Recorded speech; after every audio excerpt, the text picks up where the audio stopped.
Naiz irratian, bigarren kafea.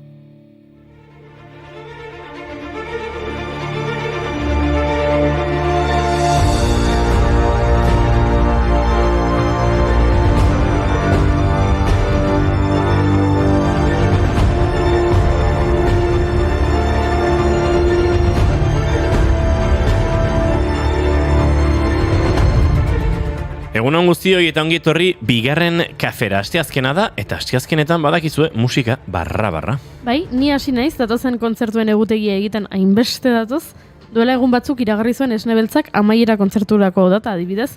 Otsailaren batean izango da Miribilan. Iaz, Durangoko azokarako atera zuten bere azken diskoa, Esne Bidea, holtzak utzi eta taldearen azken pausoak ematen ari zirenaren jakitun. Eta agur esateko, untzak agur esan eta Fermin Muguruza berriz ere holtzara igoko den toki bera aukeratu dute. Lagun asko izango dituzte alboan, ala nola, Fermin Muguruza bera, La Pegatina taldekoak, El Canijo de Jerez, edota Txambao taldeko Lamari, sekulako festa izango da.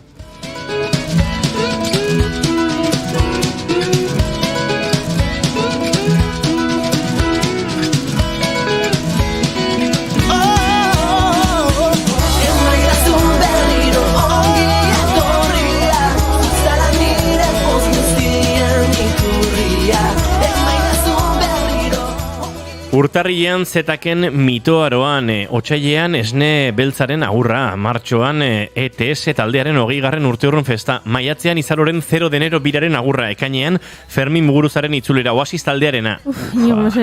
Hori estresa. Sango nuke. Ia aztuta nuen horietarako batzuetarako sarrerak hartuak nituela. 474 egun pasako dira ETSek kontzertu berezi horiek iragarri zituenetik kontzertua iristen den egunera arte. Eta 459 egun Ferminen iragarpenetik lehenengo kontzertura. Datorren asteburuan zer ingo dudan ere ez dakiteta. Bai, egunen batean hitz egin beharko dugu joera berri hontaz, baina begira, ez baduzu 2025ko kontzertu agendan pentsatu nahi, 2024ko udazkenaz hitz egin dezakegu. Bai, adibidez, Zibilbedik atzo iragarri zituen urtea amaierara arte emango dituen kontzertuak, eta bisatu dute urtearekin batera gorde egingo direla ratiko batez behintzat. Bisitatuko dituzten herrien artean, Murgia, Eskoriatza, Elizondo, Tafaia, Altsasu, Hendaia, edo Zangoza, azken honetan Nafarroa oinezen bertan izango dira. Eskuateko atlodiaren eta ondokoaren puntak elkartuta bigarren eskua jarri duzu lehenengoaren gisa berean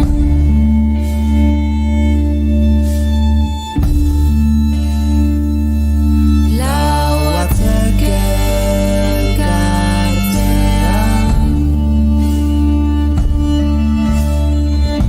sortu duten zulotxora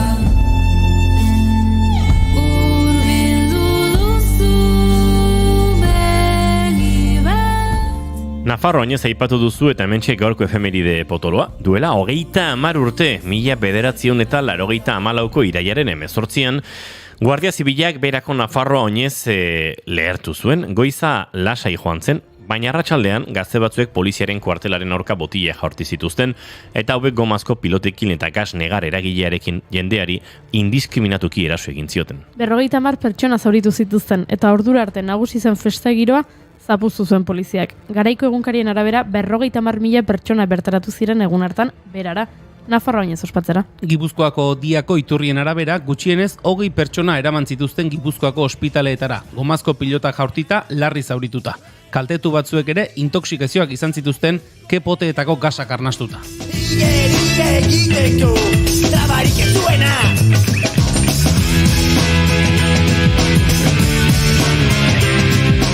guretatik txirristak bado aitzazatera ume gazte eta zarrek dute hizkuntza bera. Fermin Muguruzak egin zuen urte hartako abesti ofiziala Izokin euskaldun baten istorioa izenekoa. Bagoazen orduan musikari gehiagorekin. Gaurko egunez jaio zen Didi Ramon, estatubatuar musikaria Ramones taldeko kide sortzailea. Taldeko baxu jotzailea izan zen eta baita bere arrakastak gehienen konpositorea eta letragilea ere. Tamalez, heroina gaindosi baten ondorioz zendu zen 2002an. Eizu zenbat urte zen dituzten jakin zenutenean Didi Ramone, Joni Ramone, Jobi Ramone eta Tomi Ramone ez zirela nahiak. Nik 30, aitortu behar dizut gaur bertan hartu naizela. Nik 39.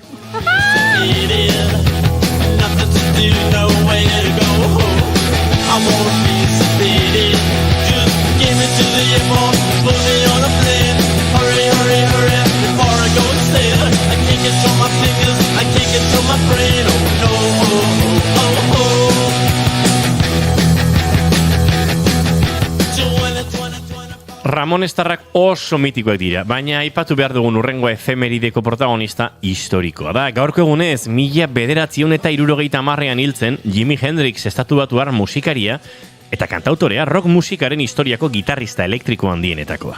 Oso txikia zela, $5 truke gitarra bat erosi zuen Jimik, eta urte batzuk beranduago beraitak gitarra elektriko bat oparitu zion. Orduan hasi zen bere ibilbidea. Eta artean ez ezaguna zela, B.B. King eta Little Richardekin aritu zen. Bere talentuak atentzio eman zion Brian Chas Chandlerri, The Animals talde britainiarreko baxu jotzaileari, eta Londresera eraman zuen. Inglaterran, Jimik kudeaketa eta ekoizpen kontratu bat lortu zuen, eta horrela jaio zen The Jimi Hendrix Experience.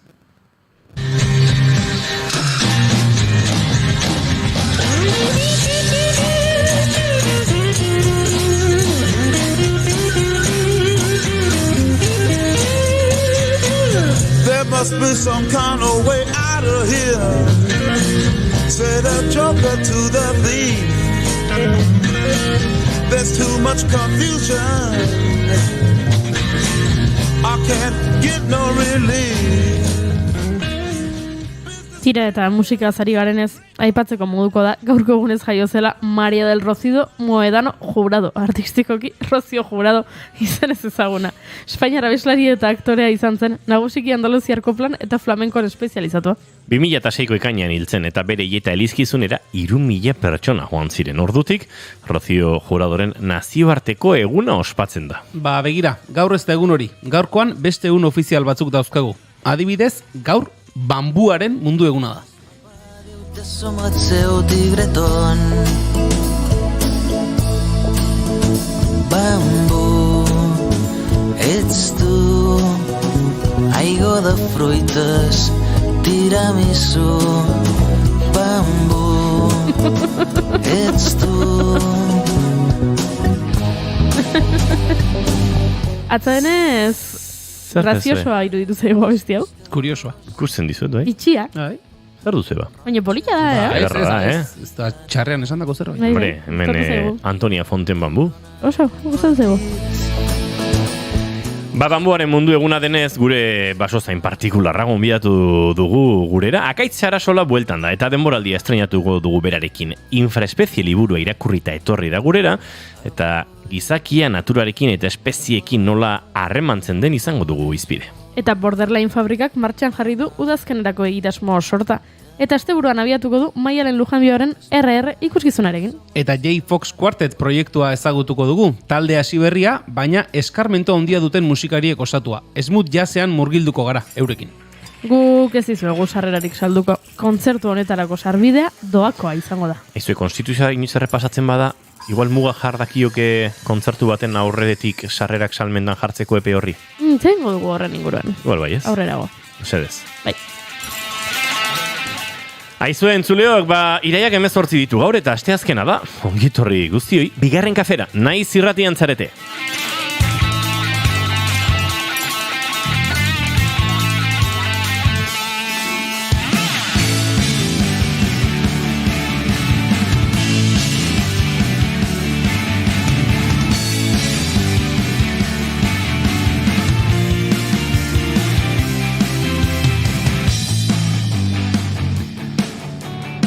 Zuekin, Jaun Andreok, 38 urte, eta egun bat, Julen Goikotxe Arbego, egunon? Egunon! Txan. Zuekin, Jaun Andreok, 30 urte, eta egun desente dagoeneko gainean dara matzana. Barkatu? Goiuri Zeizarandi, egunon? Barkatu? Egunon. Egunon.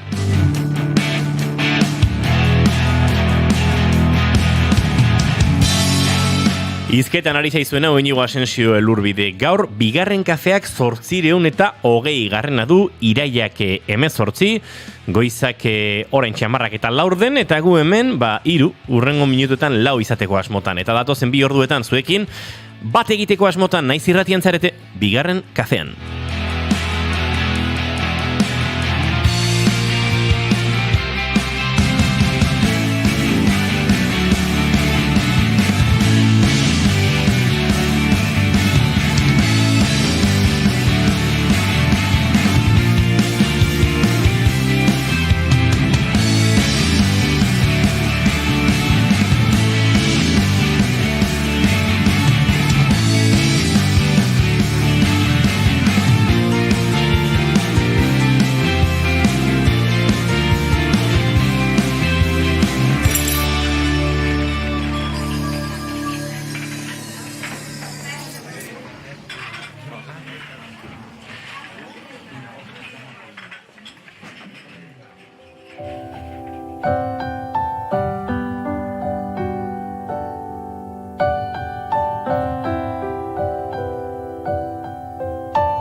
Askok badakiten hor zaren, bidestuetan zehar begiratzen, atzean beti atzean zer ote dagoen,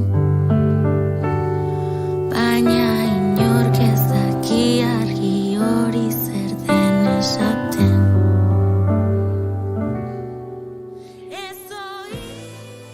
Beste noia bestu hartzen, nago Juri? Ez, hoi da naiz iristen. Ez, seguro. Bai, baina. Baina ondo ez. Ondo ez. Ez. Maite duten tartearekin abiatuko du gaurko saioa ere, eta egunero bezala, astero bezala. Julen Goikutxari eskatuko digu, bere maite duta. Beti berdin, beti gauza ez dira aldatzen. Baldokek burun, bai? Bai. Aipatu duzu, hortxe sarreran 38 urte eta egun baten kontu hori, itzeka jarri didazu, eta maite dut, ni ez naiz bereziki urte betetzegunetan, eta horrela ospakizun bereziak egiteko, ez dakit batzuk egiten dute, iluntze partean, elkartu, eta erdi afari mokau bat, edo zerbait horrelako zerbait lagunekin, ni ez naiz bereziki horrelako gauzen zalea, baina atzoko egunean, horixe, hemen irratsaioa egin, eta ondoren belkartu ginen, bazkaltzeko, zusteko lagun bat ere urbildu zen, Sitxo Larraña bere urbildu zen, bazkarira, eta bazkari pasara ederra egin genuen, eta iluntzean ere gurasoekin afaldu nuen, eta horixe, estimatzen duzun jendearekin urtebetetze eguna pasal izatea, gauza ederra dela. Dena esaten hasita bazkal ostean ere lanean jarri zintugun. Bueno, hori jarrita zegoen lehenik ere, hori idatzita zegoen. Inguruan zer gertatzen ari den ikusi gabe. Ez oitu jakin. Goiuri ez eizarandia, zein da zure maite duta? Nere maite duta da, urrengo hilabeteetan hainbat kontzertuetara joango naizela, eta aipatu dugu sarreran, gian gehiagizkoa dela gaur egun, ez da, iragartzen dutela kontzertu bat martxoan, eta kontzertua dela urrengo urteko urtarrian, eta horrek sortzen dit nolabaiteko antxietatea, ez ditut, horrelako kontzertuetarako ez ditut inoiz sarrerak erosten, ze pentsatzen dut, baina nola, koste egiten zait eta planak egitea lagunekin, ez da egit, hemendik 2 astetarako, nola jakingo dut, ea libre egongo naizen, edo ni agian, edo bizirik egongo naizen. Bai, edo ni agian libre egon naiteke, baina nire lagunek, askotan galdetzen dut, hemen aipatu izan dugu, askotan galdetzen dut, larunbat honetan afaltzera joango garen, eta beti aitzakiekin etortzen zaizkit esanez, aitzakiak batzutan aitzakiak dira, bestetan errealitatea da, baina, ni ez dakit egun hortan nola egongo naizen, edo, ez daukat argi, komentatu behar familikokin, edo hau eta beste egitekotan ginen gu, orduan ez dut ulertzen jendeak nola lortzen duen plana egin eta zehaztea, 8 hilabeteko aurreikuspenarekin, baina baditut, datozen asteetan hainbat kontzertu nik nire agendan apuntatuta, eta kontzertu horiek edukitza maite dut. Zer ematen didate horrelako postasuna, ze iraia pixka bat, Maldangora. Bai, Doa, sekulako penditza, eta edukitzak horrelako itzordutxo batzuk, Erdia pasada, laguntzen dute. Bai, baina horrek eskatzen nau. Hori da arazoa, bai. Baina, tira, hori da nere maite dute. Saiau, arren, eltzen unea, irakanen, pixu bigai naiz. Igeri nahi gura ez da gardena, zenbat ibai bakarra ez aldasena, nola izan inor izan gabea, inorena. Zai gaude.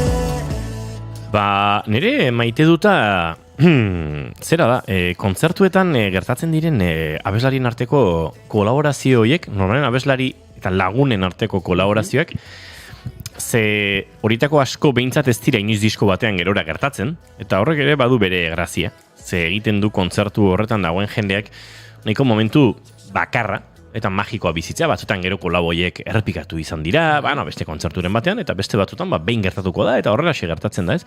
Nik badut urrian horrelakoren bat egiteko, horrelako elkartruke bat, kontzertu bat elkar banatzen dugulako Postal Kolekzionistok Aria taldearekin, Marina Landaren proiektuarekin, eta hor adostu dugu olako elkartruke bat, baina adibidez, oraintxe gartxoten zuten ari nintzela, joan den asteburu honetan, Aftersun jaialdian, Janire Arantzabek abestu du gartxotekin abesti hau, zentzu asko du, esan ezinekin oholtzara, sutake kantuenekin agertzen baikara, eta tira horrela ematen diren elkartruke, eskuz zabaltasun, amodio elkartruke horiek, ez oso politak iruditzen zaizkit, eta batez ere hori batzutan kontzertuetan soilik gertatzen diren gauzak direla, eta horrek ematen diola nolabait momentuari, alako alo magikoa, naiz eta igual, entxegu gehiagirik gabe gertatu behar izaten diren, akaso afinazioz ez dira perfektuak izan, baina momentu hietan gertatzen diren gauza horiek magiko xamarrak dira, eta hori maite dut. Eta larun bateko horrela izan zen, Izan zen, eta venga. Bai, kontatu didate, bai. Baina ederki atera mentzen. Oso ondo, sobriti izan zen. Aurreratu dizuegu Akaitz Arasola gurekin izango genuela, eta agurtu beharko du, Akaitz Arasola, egunon. Egunon. Urbildu mikro hortara beldurri gabe, Horrek ez du koska egiten. Udara eta gero kostatzen da berriz, mikroen horren jartzea. Nahi ez da, haizu, maite duta, ez dizugu inoiz eskatu, baina gaur olaxe egokitu da, zein da zure maite duta? Gaur aukeratuten gaian arira, nik asko maite dut, asko gustatzen daiten gauzoa da, liburu bat irakurri eta esatea, ze liburu ona eta zenbat ikasi deten, zenbat pentsarazi diten, zenbat hausnartu arazi diten, eta benetan, arrasto txiki bat nolabait esateko utzi duen nire pentsakeran, nire burun, niko maite dut, liburu on bat irakurri eta horrekin gehatzea. Gure utxunen norbete, zer pentsu eta zerke, erautzak sanoi duke, zai gaude. Gartxotun zainen gau proiektuaren zutake honekin, azken segunduekin, bagoaz aurrera eta murgilduko gara, Akaitz Arasola kontatzeko duen honetan guztian.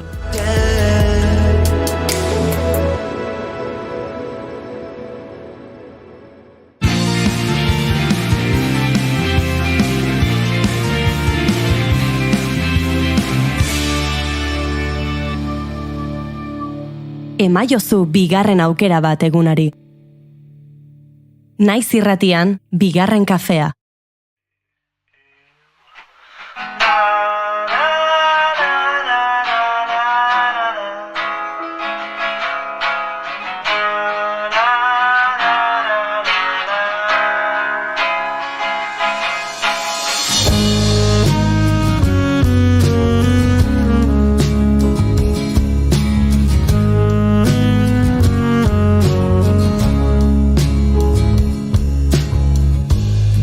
Asko eman ditu basoa zaintzen, zuaitzei gora begira itxoiten.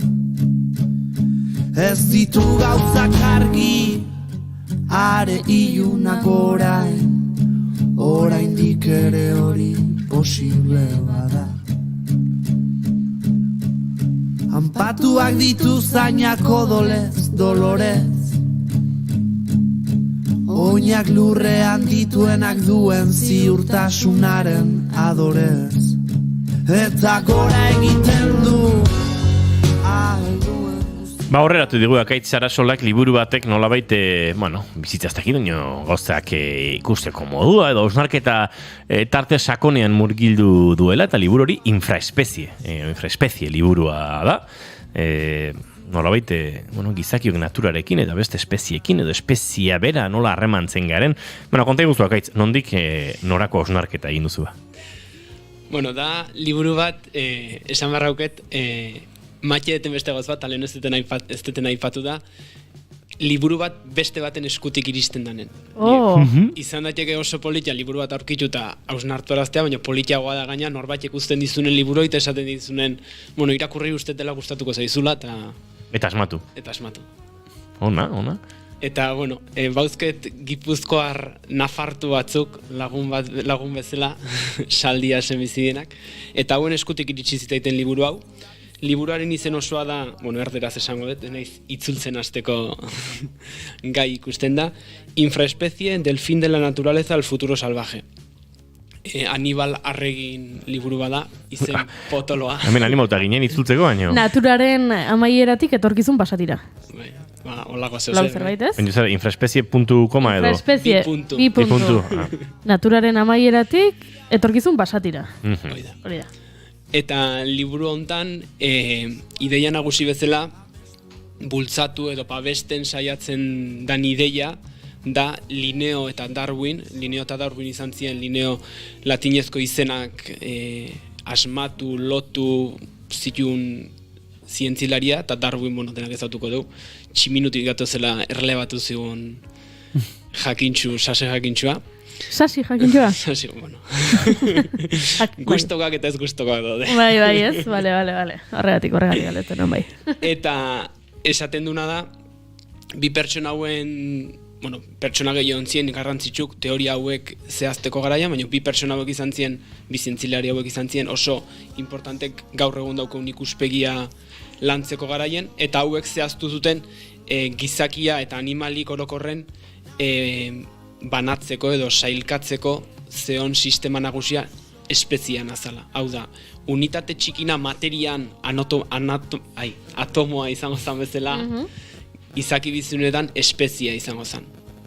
Eta liburu hontan pixkat saiatzen dana da hausten edo kontra jartzen espezien barrunen aniztasun oso handia daola.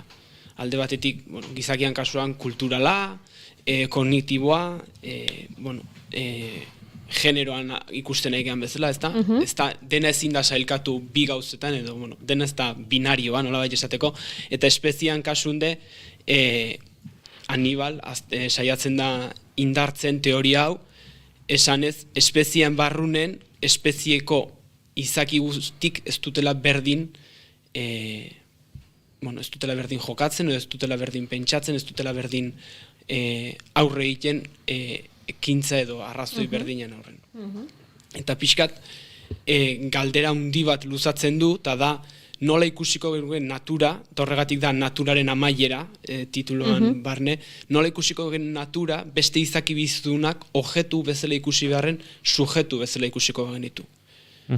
Azkenen guk gizaki bezala oso klaro daukeu, elkarren arten ezberdina gehala, eta elkarren bakoitzak norbanako izaera badaukela, subjetibidabe daukela, baina beste espeziekin harremantzen gehan garaien, joera handia dago objektu bezala tratatzeko, eta esateko, espezie ontakoa danez, hola jokatuko du. Ez dakit ulertzen zaiten pixkat komplikatua da, eta liburu potoloa, liburu puska bada, eta dena esplikatzeko ez dakit.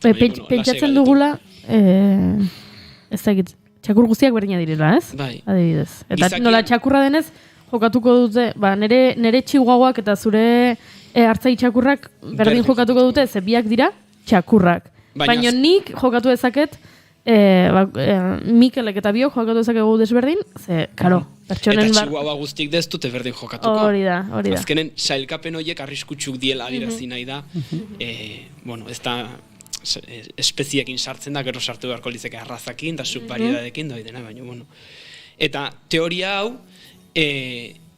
esplikatzen du, gaina oso liburu irakurgarria da, 3 adibiden bidez esplikatzen duelako. Aníbal Arregi antropologoa da, urte askotan landa, trabajo de campo deitzea berderaz, ez dakit euskeraz. Landalana, bai. Landalana nola indu Amazonasen urte askotan, eta gero beha Bartzelonakoa danez, Bartzelonako beste adibide da jartzeu, eta jartzen ditu 3 adibide guztira. Alde batetik izango zen deitzen diona lakuak egiten, kreando lagos izena duna, eta bertan esplikatzen du nola Amazonaseko arrantzale batzuk, eta Amazonasen dakizuen, jakingo duzue, daudela izurde batzuk errekan ibiltzen dienak. Eta arrantzalek eta izurde hauen arteko harremana nolakoa dan. Eta pixkat ikusteko de baita nola izurde guztik ez duten berdin jokatzen, eta aldi beren arrantzale guztik izurde horiekin ez duten berdin jokatzen. Eta arrantzale batzuk nola daukean ikuspegia izurde horiek arrantzan lagundu egiten dutela, oso adibide politia jarriz, nola dauden arrantzale batzuk, arrantzale jakin bat, izurde batekin aliatuta arrantza hundigua egitea lortzen duna, eta harreman ezberdinak, eta gero berriz beste arrantzale batzuk izurdeak kaltegarri diela, eta izurde horiek uxatzen saiatzen diela. Orduan, indartuz idea hoi norbanakoen arteko harremanak garrantzitsuko diela espezien arteko generalizazioi baino. Eta beste adibide bat jartzen duna, bigarrena, da hiriak egiten deitzen diona da, Bartzelonako estrarradioan, kanpokaldean dauden biztanleek zer harreman duten inguruoitan azkeneko urtetan basurdeak? Oida, bai. Azkeneko urtetan basurdekin daun arazoa. Azkenen bertan daude, ikertu izan duen bezala, bertan daude pertsona batzuk oso ados daudela basurdean eizarekin eta kontrolarekin, eta beste batzuk esaten dute azkenen behaien auzokideak diela, eta harremantzeko erade, pertsona izenak dauzken basurde daude, jokaera ezberdina duzena, oso gauz kuriosoa da. Ados egon zaitezkeo ez, basurden problematika handia dala esango dut, ezin dala horta, nire ustez, horta, baina oso politia da nola aztertzen duen ikuspegi, harremanai buruzko ikuspegi batetiken, estrarradiako biztanleen eta basurdeen arteko harreman. Pentsa, hau, datu oso totakeri bada, baina duela urte batzuk, Shakira artean Pikerekin ezkonduta zegoela, Bartzelonan bizi ziren, eta albiste bat nazio artean ospetxo egin zen, ze Shakira parke batean zegoen bere semearekin eta basurde bat etorri zen, eta poltsoa lapurtu zion. Basurdeak poltsoa lapurtu zion? Shakirari, bai. Bere betortzean nola txak engantzatuta? Ez dakit nola, baina gero Shakirak salatu zen, hau eta hau gertatu zait. Piskat, Salsa Rosarekin sartu garela, hor egon zan bideo viral bat ere, Raquel del Rosario, Fernando Alonsoren bikote hoia zena, musikaria, nola da taldearen izena? La Quinta Estacioneko abeslaria? Ez, La Quinta Estación da Natalia. Agia da. Neska honek abestezun, Raquel del Rosarioren taldea nola zan, Raquel del... El sueño de Morfeo. El sueño de Morfeo. Kontua da, Kalifornian egia da, etxean zeudela, eta batean jardinen ikusi zuela, gepardo bat zan, bere umea eramaten ari zena. Puma bat bere semea eramaten ari zela. Bere semea ez dakit 2 urte zituen. Bai. Eta antxatea zan, eta pumarekin borrokan hasi zan, eta pumak alde gintzun, eta baina oso bideo virala izan zen, beste gabe. Bartzelonan, Shakirari basurde batek poltsoa lapurtu zion. Eta audiot tontakeri bada noski, eta datu hau, ez da inora, baina egia da, gerora, asko zabaldu direla sareetan behintzat, Bartzelonako inguruetan basurdeen bideoak badatu zela, gerturatzen direla, eta Bartzelonan Sankugaten Sabadellen hirigunetik ibiltzen direla. Bai, eta liburu hontan adibidez olako Shakira nabean ez du jartzen, baina bai olako adibidek ematen ditula, eta adibide horien bidez esplikatzen du nola bertakoak basurdeen presentziari ohituta daudenak diferente jokatzen duten kanpokoakin. Adibidez, oso adibide nei asko inpaktatu zitena da, nola kontatzen duen behin, igande baten, merendero baten zion jende pil bat, basurde talde bat azaldu zan, eta bertako inguruan bizi zienak, eta basurden bizi presentziari ohituta zeudenak, basurdekin nola interaktua zuten, hau da, bakarri aparte utzita, eta paken utzi, eta berriz kanpotik etorrita egun hortan zeudenak, nola saiatu zen basurde bialtzen, eta basurdek agresibidadea hundigua jarri zuten, bitarten lasai zeudenan arten inongo agresibidadeik ez zuten erakutsi, eta pasain zuten, bakoitza bere aldetik, eta jazta. Kuriosoa da. Bai, ziona. Otxoekin ez, hartzekin ere gertatzen da. Zenik aitortu behar izan, nik hartzen irudiak ikusten ditut, eta nire joera, niri barrenetik jaiotzen zaidana da, baina ze polita, baina besarkada bat eman nahi diot, baina hori sentitzen dut hartz baten bideo bat ikusten dudanean. Gero badakit hori ez dela egin behar hartzekin, baina ikusten ditut noizean behin Josemiten eta horrela, kanpinetan, begira, hartza, parkinean, begira, kotxeko atea irigitzen ari da, eta jendeak grabatzen, eta gaian batzuk selfie ateratzen, eta nik pentsatzen dut, baina ze egiten duzu, etzaretela handik korrika batean ospa egiten ari. Azkenean batzuk, ohituta balin bazaude ez, joera desberdina da. Zu eta hartza.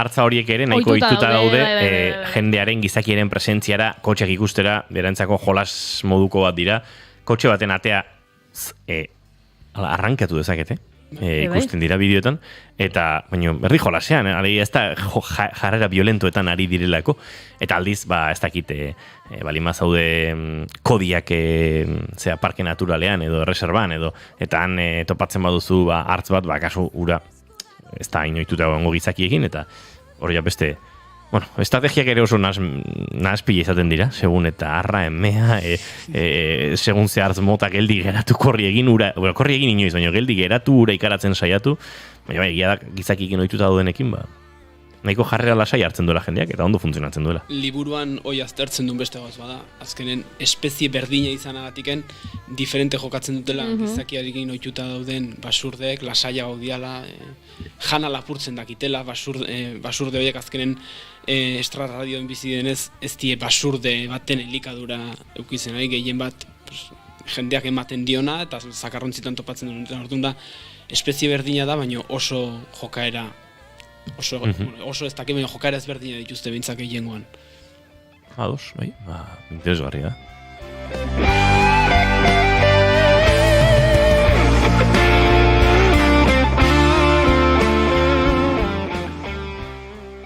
Eta azkeneko adibidea jartzen duna, eta igual da pixkat zailagoa ikusteko, baina nik gehien atentzioa deitu zitena, nola bate, da, esplikatzen du Amazonaseko tribu ezberdinek ze harreman izan duten Amazonaseko oiana eta bertako lurrarekin. Piskat testu inguratzeko, Amazonasen ebi asko egiten dunez, bertako lurrak oso pobrek dira, orokorren imaginatuko genuran kontra. Horlako oianak sortzeko lurra beratxak pentsatzen dugu izan marko leokeda, eta ezainbesteko ur da honez, lurrak galdu egiten du azkar-azkar daukeen nutriente eta elikagai guztia. Orduan, bertako landareria oso ohituta dago, deskomposizioa ematen dan momentu, hau da, ostoak eroi deskomposatu, eta zuzenen berrize arbolak egiten dute xurgatu. Zuaitzak, kasu hortan. Arbola eta zuaitza, Oiko ziganen aurreko den moraldian. Baina orain txaztraketa jarriko bali gute, ez dakit, Bueno, ez digut, beste batean errepasatzeko. Zer barkatu? Beste baten jarriko izatazte. Bai, ez da? Errepasatzen hasi barrako. Eta orduan, gizakiak nekazaritza sistemak sortzeko garaian nutriente galera hau ekiditeko erabilidun nekazaritza sistema izan da, deitze zaiena da, kema irroza erderaz dela moztu eta sua eman, bota eta sua eman. Daun humedadea handiagatik gertatzen da, sute hauek ez dutela materia organikoa erabat erretzen. Ikatz bat sortzen da, aire librean, egia eta humedadea handia da olako. Orduan, lurroiei deitze zaie terra mulata, beltz kolorexoa hartzen dutelako, ez da beltz-beltza, baina nahiko beltza hartzen dute, materia organikoan ondorioz, karbonoan ondorioz, eta lurra hauetan dago, gainentzeko ingurunen baino materia organiko gehiago, orduan aberastasuna handigoa. Eta erabiltzen dute nekazaritza sistema batez ere mandioka egiteko. Mandioka, ez mandioka. Bueno, berdina izango da pentsatzen. Bai, auskera kontu bada, ez? Mandioka egiteko. Eta kuriosoa da, urte batzuk pasa ondoren, hauek galtzen dute daukean materia organiko zati handi bat, eta ondorioz nutriente gehiena, eta orduan egiten dute zati hau abandonatu, eta beste zati batea jun. Sistema hau ikusita, hainbat zientifiko okzidentaleko, mendebaldetarrek, indutena da, sistema hau reduzitu, nola esango nukenik, ezaugarri fisiko-kimikoetara. Hau da, lurrak ze ezaugarri ditu, nola aberasten dute, eta orduan, hau kopiatuko deu, hemen iteko. Eta hortik sortu zen bihotxarri izeneko gauz bat, dala, bueno, beste zer esan gabe da, ikatz bat, eta teorian ditu Amazonasen indigenek azkeneko 2000 urtetan gehiagotan induten sistema horren ezaugarri berdinak. Eta liburu hontan, azaltzen saiatzen dena da, nola, eta nik ez dut ondo esplikatuko oso argi dauke, saiatu naiz, gaur goizen haitu naiz bueltak ematen hau nola esplikatu, baina ez dut ondo esplikatuko, nola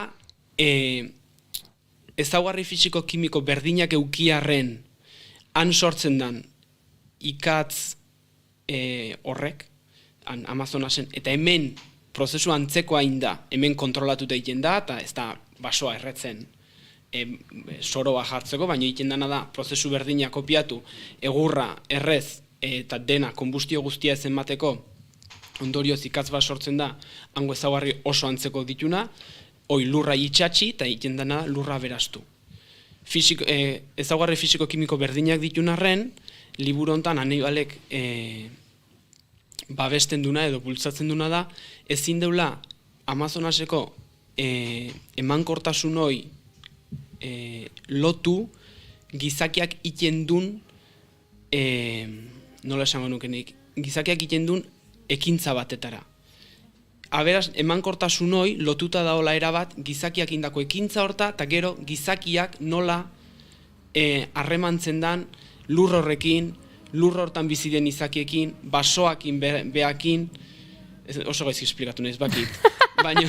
Ez, horne aria... Esan nahietena da, askotan zientziak reduzionismo bat erabiltzen du, ezaugarri fisiko eta kimikotan bakarrik kontun hartuz, eta ez du kontun hartzen indigenak erabiltzen dituzten nekazaritza teknikez aratago dauden, bai, basoakin daun harremana, bai, elkarren arten, adibidez, sute egiteko garaien nola juntatzen den tribu guztia, emakumeak eta gizonak laguntzen duten, behaien etorkizunera begira beharko duten lurroi prestatzen, nola bertan hiltzen dien, adibidez, oso atentzio asko deitu ziten atal badaukeat ezaugarri adibide honen barrunen dela, los cuerpos son tierra izen dauna, eta esplikatzen du nola, basoa erretzeko garaien, bertan dauden izaki asko, ematen die inguru guztia izua, orduan barrunen dauden izakik, hiliten die, erreiten die. Eta ikusten du nola ze garrantzitsua dan kulturalkian hoi, bizaki horiek bizitza galtzen dute bai, oso penagarria da, animali polit bat horriltzea. Baina nola animali horiek hor erre eta ustelduko dielako, nola lur horrek eukiko ditun ezaugarrik, garrantzitsuk dira, bai, behaientzako, zetik urte batzutan ateako dute, hortik behaien sustengoa, mandioka, baina gero abandonatzen dutenen ezaugarri hobenak galdu ditulako lurrorek eta berreze oiana itzultzen danen, oian horrek eukiko ditu ezaugarri batzuk askoz interesgarrikok dienak, biodibertsitatean aldetiken, eta inguruko izaki guzti lagunduko die. Wow. Ados? Eta bukatzeko, kuriositate bezala, hango tributakok tupi hizkuntza uste dela, hemen apuntatuko bai, tupi hizkuntzan, sutea egin, abandonatu eta sortzen dan landaretzai kapoeira deitzen die. Epa! Kapoeira ezagunagoa da. Kirol bezala, bai, koreografia. Koreografia horregatiken. Eta omen dator, berez, koreografia baino zarragoa da izena, eta izena da, oian, nola zan, oian moztua. Esan nahi du, sutean ondoren azitzen den oiana, ez da oian birgina bezalako ezaugarri berdina ditun landaria. Sortzen da landaria pixkat naste borraste bat.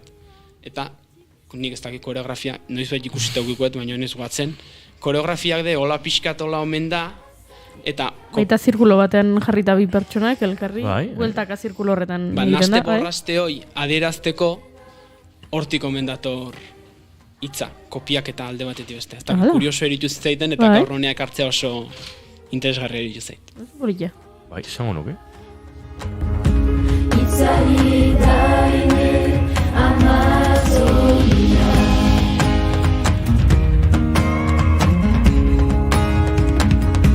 Mundira azarikazu Zamambaia Ederra kontatu diguzuna, ederra kantu hau, Paulin eta Julieten Amazonia. Geldi xamar dabiltza espaldi, Paulin eta Juliet? Ezakigu. Bota barko diegu amuren batea zertan dabiltzan, eta zer kontatzen diguten. Nik Juliet ikusi nuen, Eneko Indigo? Bai, Eneko Lamot. Eneko Lamoten Instagramean. Eneko grabatzen dabil disko berria. Hortxe Enekoren inguruan zebilen, baina. Ze ona, beraz igual kolabo badator hori inguruan. Agian. Akaitz Sarasola, eskerrik asko, ez dakite azpimartzeko beste zorik geratzen zigun? Azkeneko gauzatxo bat, pixka lotuz lehenbiziko gaiakin, gizakiak nola harremantzen den naturakin.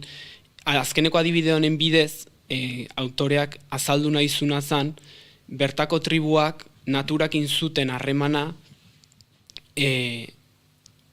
reversiblea zala. Hau da, autoreak asko aipatzen duen gauz bada, harreman naturaletan, bai espezien arteko eta bai beste bizidunen arteko, berdina esaten ez, bai animalien arteko eta bai beste espeziekin dauden harremanak, reversiblek izan behar dutela. Reversiblea da, nik nahi detelako eta zuk nahi dezulako. Ez da dominantzia bat. Orduan, basurdeen kasuan adibidez, basurdeak nahi balin badu gizaki horrekin, ez balin badu ezer jakin nahi, alde nitia duke. Adibidez, etxekotutako animalikin hori ez da pasatzen. Animali batek ezin du aldein, kapazidade galdu dulako. Eta basoakin, daun harremanutan berdina gertatzen da. Zaintza egoki bat ez balin badematen elkarren arten, batek edo besteak aldeiteko aukera dauke. Orduan, kontzeptu oso garrantzitsua da, eta oso politia iruditu zaitela harremanetako, eta bai gizakien arteko eta lagunen arten aplikatzeko gauz badintzat, reversiblea da. Elkar zaintza bat, horrek irautea nahi balin badu.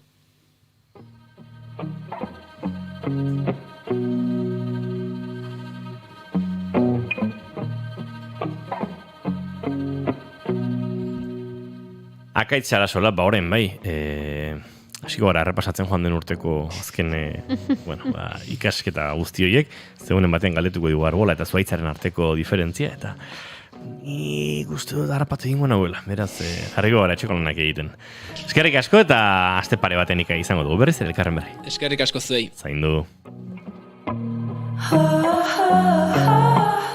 Eta guk ere begiak sutan jarriko ditugu. Blues Foundationen Ice on Fire kantu honekin egingo ditugu rengo minutuak, eta segituan Lander Garrorekin hariko gara, Borderline fabrikan, badatorrelako programazio sorta ederra, eta tira, bide batez barne funtzionamendua, proposatzen ari diren hainbat egitasmo, astebururako datorren Maialen Ojanbioren RR performantza.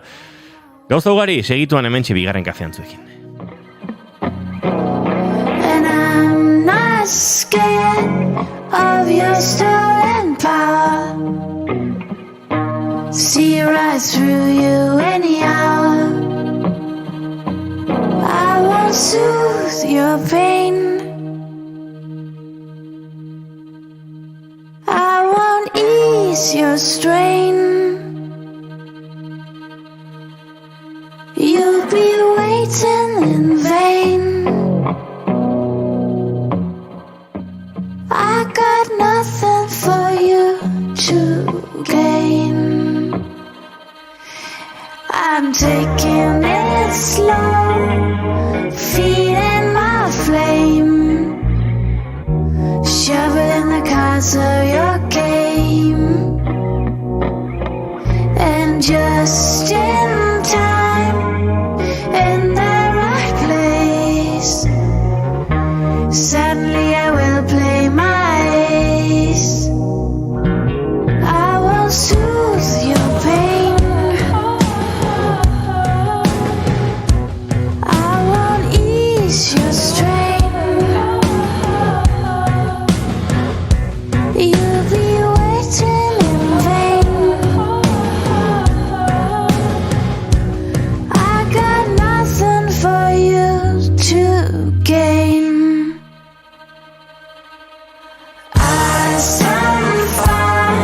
Your spine is so grace, feeling in forward my gaze,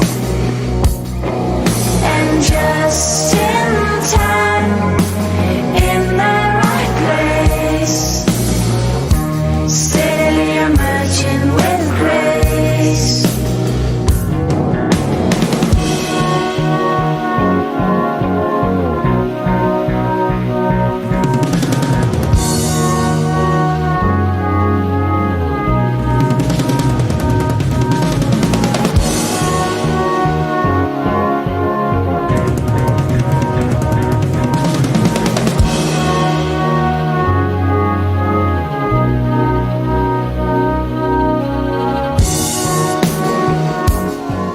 10 minutu oraindik eguerdiko 11etarako eta bagoaz aurrera bigarren kafean eta esan da bezala eta aurreratu dizuegun bezala. Bueno, aspaldiko lagun bat agurtu behar dugu, denbora da ez dugula Lander Garrorekin kaferik hartzen, baina tira, plazerra. Hemen deiaren, bideo deiaren bestaldean bada ere, arekin aritzea. Lander Garro, zuk ere kafea prest duzu. Guk ere gure hemen, egunon eta... Egunon eta ongit horri. Egunon denoi, bai, egia da, aspaldi ez dela hitzegin, Egia da, denbora, bai. Goza maten dit, bai, hemen egoteak. Baita guri ere. Beti esaten dugu, ez da, plazera handi bat, bizkat zeremonia txu edo, bai, eske benetan egia da. Eskerrik asko, Lander, bai. Guretzat ere plazerra da, eta gainera, egia esan Lander Garro gurera ekartzeko aitzakia baliatzen dugun guztitan, bada zerbait, interesgarria edo zerbait plazenteroa ere horratzean kontatzeko, eta kasu honetan, Borderline fabrikaren inguruan aritu behar dugu. Egia da, bigarren kafean inoiz Borderline nolabait ez egit mugimendua, egitasmoa, aztertu izan dugula, honen berri eman dugula, baina egia da, etengabe nolabait bere egitasmo horretan berrindartzen, berritzen, gauzak egiten, kultura programatzen, coworkingerako espazioak eskaintzen, gauza asko egiten ditu Borderlineek, Lander, eta ez dakit, esan daiteke indartsu zabiltzatela udazken honi begira ere. Bai, ez dut ikusi. Hau ziten da gehiago entzun ikusi. Irratsaioa egiten da gehiago entzun, baina ikus ezakegu ere bio... Ikus ezakegu, pixka, muituko naiz pixka bat, ordenare portatilakin hau. Hemen dakagu, hau da gureko gorkina. Aira! Bai, horren ez da jende asko, baina normal hau jende gainezka goten da, hemen dikan dabil Oier Billar. Eixo, Oier. Zeona, hau momentazo bat izaten ari da. Irrati zentzuten gaitu zuen ontzat, lasai, egingo dizugu pixet irudi itzulpen hori. Hori ikusten ditu PC batzuk, alegia, antzerki argi batzuk, ikusten dugu mai sorta bat. Hemen.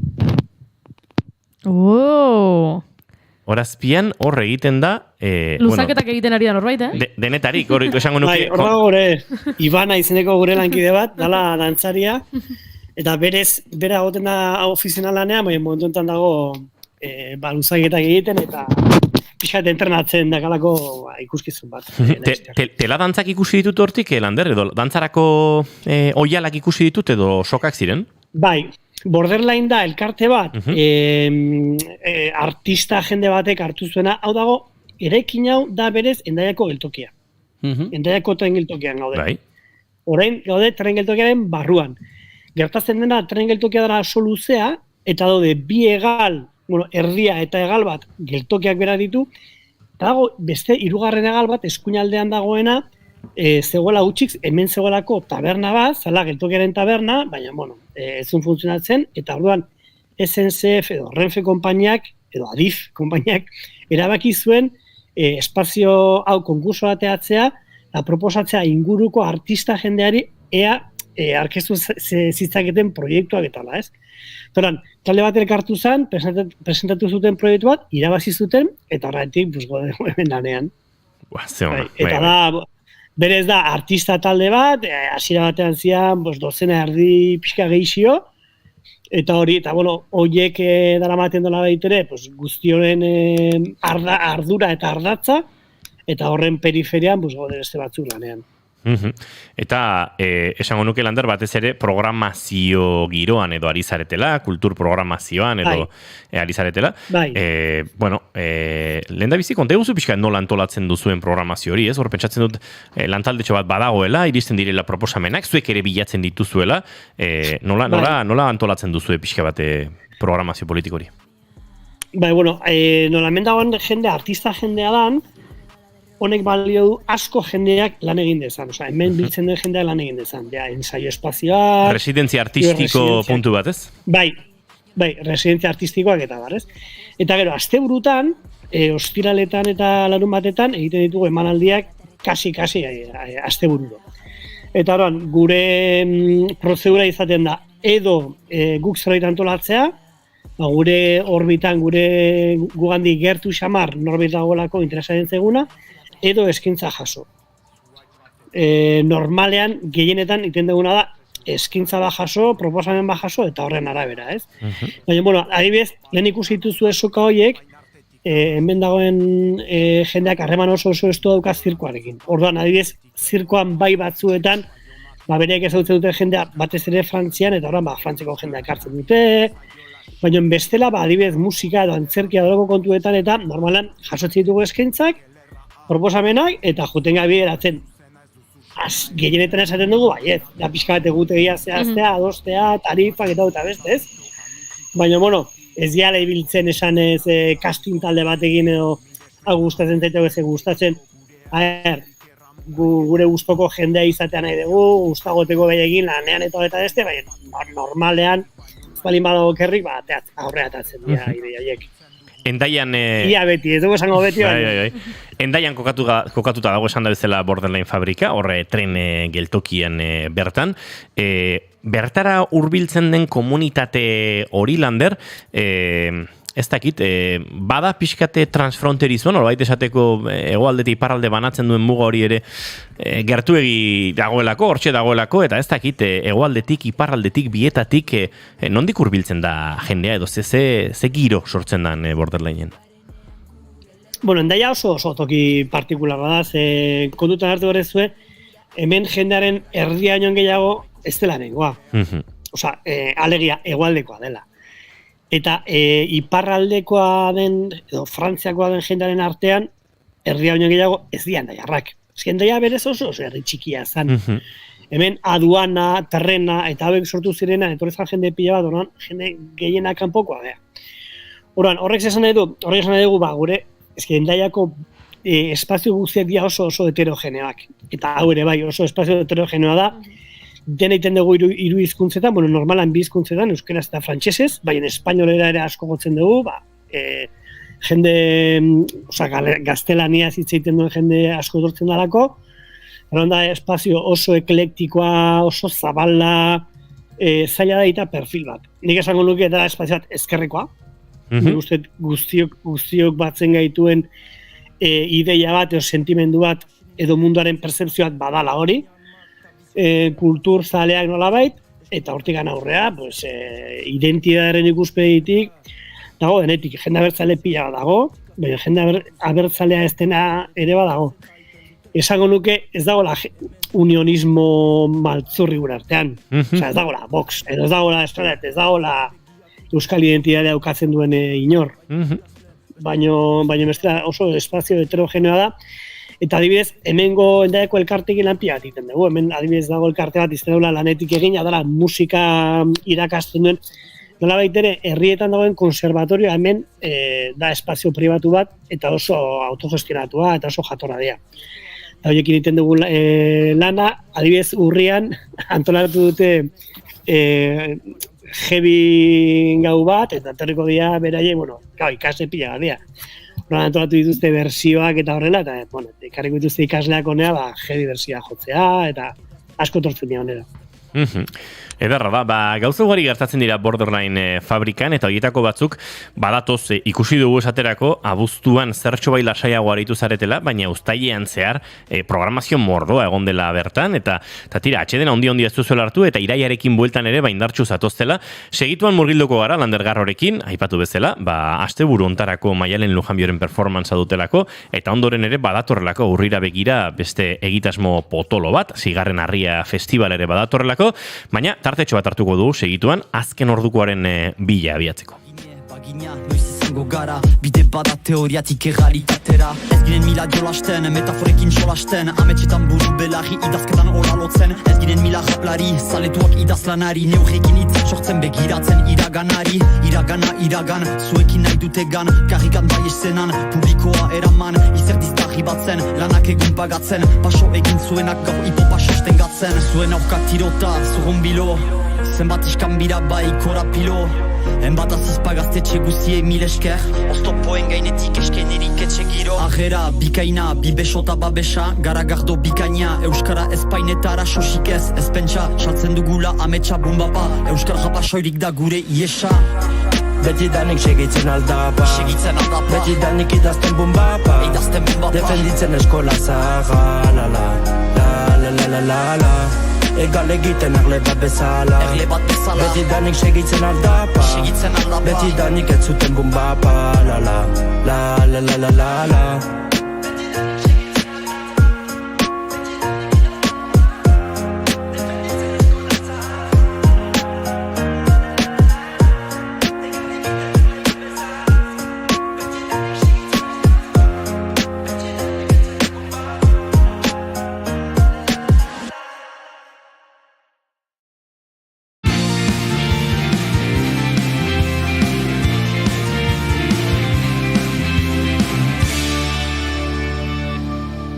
Txarrenak ez direlako beti okerragoak, bigarren kafea.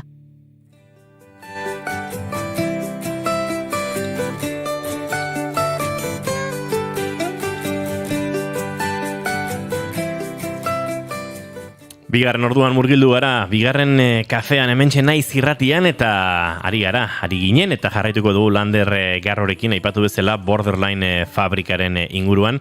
Lander esan da bezala iraiarekin eta udazkenarekin indartsu hasi zarete eta badator asteburuan dagoeneko nolabait denboraldia martxan jarriko duen performance bat Maialen Lujanbioren ustut RR horrela ahoskatu behar dugula haren performancea. Bai, berak sortu zuen performance bat 2018an izena zula RR. Dala ez da gizazki hor da, baina bak zuen Maialen Lujanbioren izki zaila edo dala R, ez? Bai.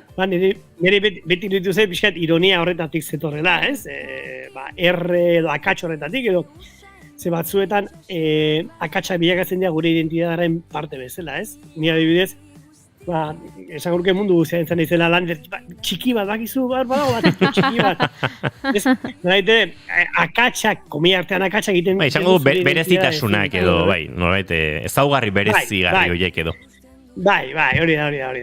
Eta, bere hitz zaila esan ezagun, bere izki zaila da R-a, eta, R jarri zion. Eta berak esaten du, R dela izki mugitua, ez, dardaratia, pixkan lurrikara baten antziko izkia, ez, ez da T edo P, R mugimendua behar du, ez. Eta gaina, espainolekin hitz egiten dezutenean, konturatzen zate, beti esaten dugut, ez, badakitela euskaldunak esaten duelako R oso luzea. Omen, ez dizut inoiz hori izan? Noski. Ni askotan esan dut, bai, ez? Ni kanpora joan eta ez da gaztelan ez da, claro, si el programa de televisión, eta nik, programa esan dut, eta, bai, ez zara hartzen denik. El programa de televisión, normal esan dut, eta ez esaten duzu programa. Guretzako iraupen oso normala daukan izkia, berentzako da oso luzea, antzaen, ez? Nik behin kartela. Bai. Bai, elkarbanatuko dugu guk ere hemen segituan. Niri behin gertatu ditzaidan karreran, unibertsitateko irratigintzako irakasle batekin, Mikel Segovia, okaraz para izondarri biharra da. Sanion, haizu Mikel, badagola, ez dakit, mekanismoren bat, edo pixka dauket sentsazioa esea fuerte xamar daukadala, eta karrera gazteleraz ikasten ari nintzen Iruñean, eta pixkat, kastellazua ez dut esango, segurasoak galdunak dira, eta nik komplejoa egin. Gazteleraz ondo moldatu izan naiz, baina egia da, ese horiek eta oskerak eta ordozkazula, eta esan zidan, sí, la S. No, la S está bien, pero la R...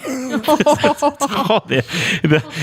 Nik R-arekin enuen ordurarte komplejorik izan, eta santzian S-a gaitzerdi baino. Joaten zarenean iapeintegira edo, estetika zentro batera eta eskatzen diozu bekainak depilatzeko, eta bukatzean esaten dizu. Eta bibotearekin godugu, ezta? Eta zuketzen nuen asmorik, eta zuetzen den ohartuta. Bigotan zerbait zegoela, eta esaten dizu, bai, ezta? Holako zerbait gertatu zitzaizun inigo. Bai, horrelako... Hori hasi zego jagizune gertatzen, Baita. Bizarraena eta hori. Nire okate hilapantzaila nire, ni asko juten naiz Irungo Moskoa duzu amadago hilapantzaila bat ala, marokiarra izan dago Amil, Gauden ez bere gana, eta beti saiatzen da tipua bizarra egiten, ez da bizarra, ez mozteko bizarra, kia berganen una mozte, eta tipua horrate. Ez, hori da, azte buruan... Eta gero, ikuskizuna, Maianen ikuskizuna, nik ez ikuskizuna. Segarren aldaera du, ze aldiz aldatu du ikuskizun hau. Lehen da biziko aldietan, omen, saio bakarra egiten omen zuen, eta gero laugarna edo bosgarrenatik aurrera, hasi zen, emanaldiak egiten Euskal Herri guztitik, eta beste. Ez dakit oso ondo nik ez dut ikusi, baina, ikusi dutenek esate dute dela, saio bat, oso Maialenen estilokoa, oso intelektuala, politikoa, baina modu sotil eta elegante batez, zer ikusi handia daukana gure identitatearekin, gure kulturarekin, gure kontraesanekin, bizitzaren paradojekin, pixkat, bueno, Maialenek daukan diskurso aberats, esango nuke heterodoxo, ez? Eta, bueno, intelektual horrekin, ez? Ordu bete irauten du, eta, bueno, omen dauzka Xabier Kiziaren soinu batzuk, eta, bueno, musikaren papera beteko luketen soinu batzuk. Eta, bueno, oso ikuskizun ederra omen da, bueno, seguro nago ez, Maialen janbio da, bakigu, ez? Maialenek hau irekitzen duenean, beti dago zer, ez? Bai, beti dago zerbait hor. Mamitxua, beraz, ostiral honetan, iraiaren 20an, 8:30 Borderlineen endaian, Maialen Lujanbioren RR performancea ikusgai. Eta, minutu gutxi batzuk baditu gora indi, dagoeneko J-Fox taldeko mutilak ere mentxe dauzkagu soinu froga hasteko eta prestatzeko, baina urriaren erdialde horretara, hemendiken 3 astetara, Lander, 6. Harria festivala dator, eta hor ere, bueno, Borderline fabrikak badauka bere pixua, eta bertan, bueno, ikusgai izango dira hainbat proposamen, eta horretan ere lanean diarduzue. Bai, mendakat esku horria, hau da kartela gutxi bera, eta, bueno, politia, zesango dizuet, oso Borderlineen estiloko jaialdi bada, irauten du asteburu bat, 6. aldia da, eta aldiro da harri berri bat, lehenengo harria izan zen, 2. harria, aurtengoa 6. Maialenen ikuskizuna ez dela, 6. Eta, bueno, esango nuke ardatzak diala musika eta zirkoa, esango nuke diala ardatzak, ze, bueno, nik esango nuke Borderlineen nortasunaren ardatza diala, ez? Musika, zirkoa, antzerkia, hiru ardatzaiek dira gure identidadea. Eta, bueno, nerezako oso interesante izango da antzeslana, dara antzeslan zea bat, esperimentala bien oso omen dagoena, dara zirkoko ikuskizun bat. Bai, Oiana Maritorenarekin aipatu dugu inoiz hemen, bai. Bai, aipatu duzu. Bai. Bai, oso. Eta gero, eta netzako oso polita izango da kontzertua. Gori taldea, dara talde berri bat, horretakoa Ander Fernandezek eta Inara Gurutxak osatzen dutena, klarinete, sinte, ahotsa, zerbaitola tontipop, ezautzen duzu tontipop generoa? Ez, nik oraintxe lehenengo zentzun dut, Lander. Ez que guztien zeipia bat terminori. Tontipop da, orain oso modan dagoen pop esango nuke oso naif, kasi infantila den hori, oso letra simpleekin, ez dakite adibidea jartzen, baina, bueno, bai, musika... Zutan ni gaude, kafe bat hartzen, ez dakit da esan ez, ez dakit ez, bigote, ez dakit, oso letra simple, ez dakit nola definitu, baina, bueno, tontipop ditzen zaio. Eta da hori, bueno, nik uste azkeneko urteetan da oso modan, batez ere Espainian, oso modan dagoen genero badala, eta, bueno, pixkate onda horretakoa da. Gori, bueno, gero Ander Fernandez kisto musikaria da, klarineta jotzen du, sintea, eta, bueno, badago musikalki aberastasuna. Eta gero, beste talde bat iparraldekoa, Bloin izenekoa, hau egiten dute folk, baina, bueno, iparraldeko estiloan, harmonia pila batekin, eta oso musika guai egiten dute. Eta gero, bueno, kontatuko nintzueke egingo dugula pelikula txiki bat, festivalean bertan, geratuko dugula film labur bat, eta hori, bueno, ni izango naiz kameralaria, naiz da ideia zen eria izan. No, bueno, pixketa emarronatu naute. Eta gero baita ere dago, bueno, kontzertu bat Nunabut izeneko talde batena, oso goi dagoena ere. Eta, bueno, eta gero aurten hola berezitasun bezala gongo da roller pista bat, jendeak patinatu dezan, irrati biltari batekin. Bueno, bastante gauza estrafalarioa, oso Borderlineen estiloan. Oso gauza divertigarria. Oso etxekoa da, gure festivala, hemen guri guztien zegu pixka tamaina txikian, edo bagizu ez da Primavera Sound. Da jasoagoa, gertuagokoa, konplizeagoa, eta ezki gustatzen ez da ere, bagizu.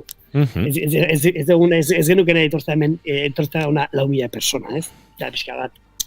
Bai. Hemen endaian badago pixka tradizio hori, hemen egiten da 10 maiatzan egiten da maiatzeko antzerkia dala festival bat etortzen dira talde oso onak, benetan oso talde onak, Frantzia mailan da puntakoa dianak, eta baita ere izaten da publiko bat txikia, danak elkarrekin ibiltzen batetik bestea, zagit, bastante, ez da Donostiaren estilan. Lander Garro, uste dut urriaren 10 hurbiltzen denean jaialdi jasoago, goxoago, etxekoago eta eder horren berri ere eman beharko dugula, ordurako xehetasun gehiago akaso emateko tarteari izango dugu, eta, bueno, tira jarraitu lanean, gozatu Maialen Lojanbioren RR horrekin, ostiral honetan, Borderline fabrikan, eta entzuleok, animatzen bazarete, arratsaleko 8:30 izango da. Han aldago Maialen? Handago Inko ere, Inko? Kaixo? Ignoratu egiten gaituzte, Ez gaituzte entzuten ziurrenik. Besarka bat denei, segi gogor lanean Lander eta esandakoa. Izango dugu elkarren berri berriz ere. Izan da aurikularekin dagoelako, eta nire bai horrak. Bai, zaila da horra komunikazioa gertatzea. Lander, besarka da handi bat talde guztiari, eta izango dugu elkarren berri. Gai, muxo handi bat zuei. Beste bat bueltan. Venga, jo.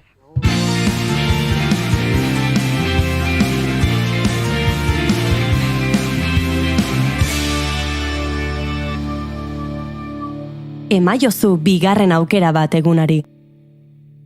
Naiz irratian, bigarren kafea.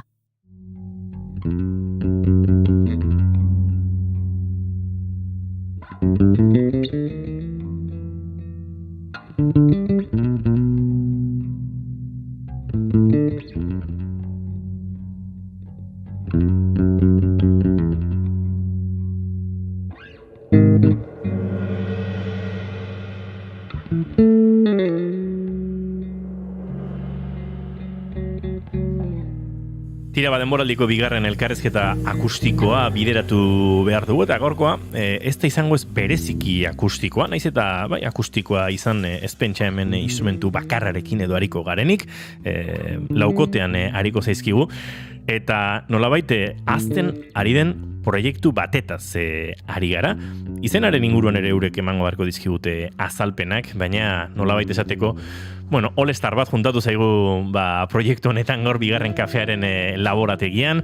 Xabi Barrenetxea daukagu hemen ondoan. Xabi, egunon eta ongi etorri, eta hemen parean dauzkat Juanma Urriza, boli, baterian, Xabi bajuan, kaixo Juanma, eta Fredi Pelaez teklatuetan, eta hortxe izkutuan geratu zaigun Oskar Lakuntza, baina gero saxoarekin ikusiko duguna, laukotea beraz, eta taldeari izena ere laukotearena jarri diote, ez dakit ahoskatu ere J-Fox Quartet edo emeako dugu, ez da? Noski baietz. Hemendik lehenengo galdera, tributu usainik badagoen J-Fox Quartet horretan, edo besterik gabe izan den? Benetan besterik gabe izan zen gainera, elkartu ginen bolo bat atera zitzaigulako, eta askotan gertu dituzun musikariekin kontaktatzen ez duez, bolo bat montatzeko, kasu honetan izan zen Amarazarrean, eta bueltak ematen egon nintzen, taldearen izenari, eta esan, bakoitzaren inizialekin egingo dut, sortuko dut zeo zer, baian izan zen gainera, esan gainera, guztiak dira, J, X, F, eta O bat zegoen hortika, baina normalean horrekin ez dezu gauz askorik egiten, eta hasi nintzen J, F, O, X, eta esan, ostras, J, Fox, J, Fox, eta iba la leche, babitu. Nik uste ongi dagoela, eta J. Fox Quartet zaizu, iruditzen zaizu, eta bai, oso ongi, venga, guazen horrekin. Eta oso rollo, bai, izan zen oso naturala, dena izan da oso naturalki. Elkartu zarete, lau musikari puxka, lauak ibilbide luze eta batez ere proiektu oso ondietan aritutakoak, jazz munduan oso arituak, eta beste hainbat esparruetan ere, bai, uste dut, denak aritu zaretela iaia musika oso soiletik, iaia pop rocketatik, estilo pilo batetatik pasata, eta batean elkartzea egokitu, eta aitzakia kontzertu bat eman bartzela. Horrelako, jasaldi alternatibotxo bat egin bartzela, eta Xabi hor abiatu da, baina gero kontatuko digo entzulei, abiatu bakarrik ez dela egin, martxa duela honek. Hori da, bai, martxa badu.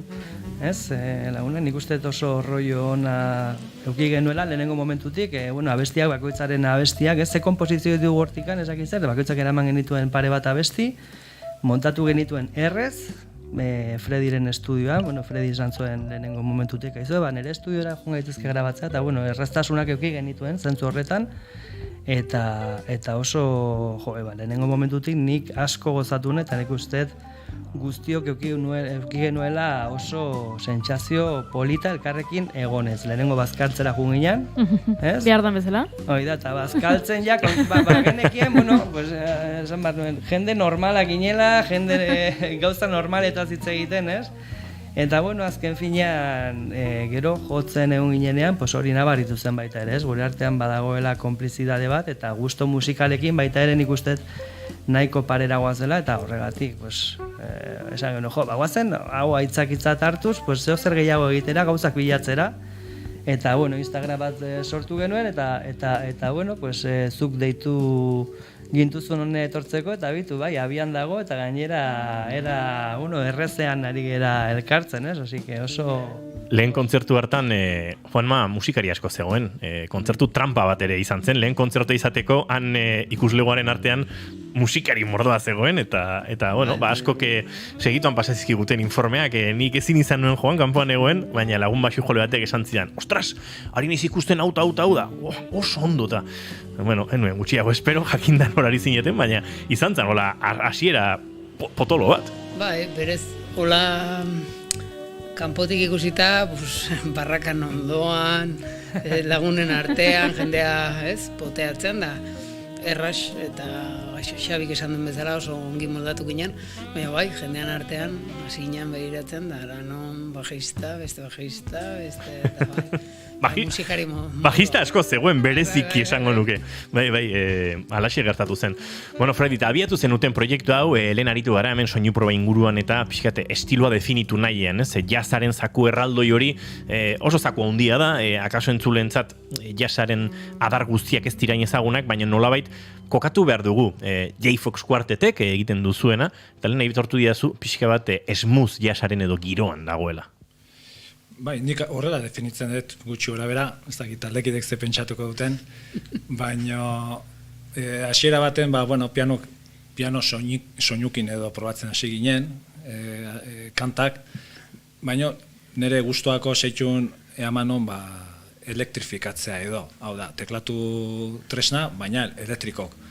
Eta soinu horiekin hartzen du garai bateko nik gaztetxotan entzuten nuen jasa, ez? Gero jaseko munduan hainbat esparrutatik edan eta jandegu, baina nik onartzen dut, nire gaztaron entzuten nola sonido hitlei deitzen da, Los Angeles da.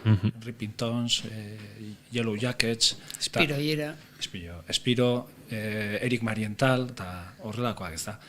Eta behin pixkat jotzen hasi ginela, nire buruan resonatu zuen, garai hori eta sonoridade hori.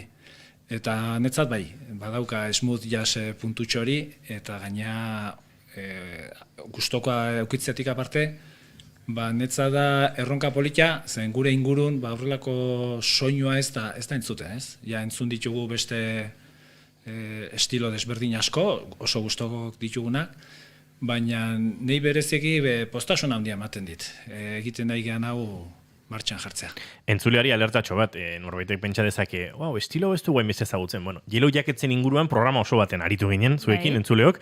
Beraz, bazarete pixka bat musika jantzian ere, jantzi xamarrak. Ez palin badauk ez oso gogoan, tira hemerotekara eta gure podcaste zerrendetara, eta hortxe txuribeltzeko tekletan topatuko duzu, baina aritu ginen hauen inguruan, eta beraz, jakizu ezuek ere, entzulego jantzi xamar baten aurrean zaudetela, eta entzulegoare laizterariko dela entzuten, eskeniko diguzuena, azteko eta behin eskerrik asko, bateria, pianoa, bajoa, saxoa, formato osoan etorri zarete, hau da formatoa, laukote formatoa, eta horrela hasi zarete, lehen aipatu du Freddy Xabik, zure estudiotan, pixkanaka lehen kantuak grabatzen, eta lehen kontzertuak ere nolabait prestatzen, ez?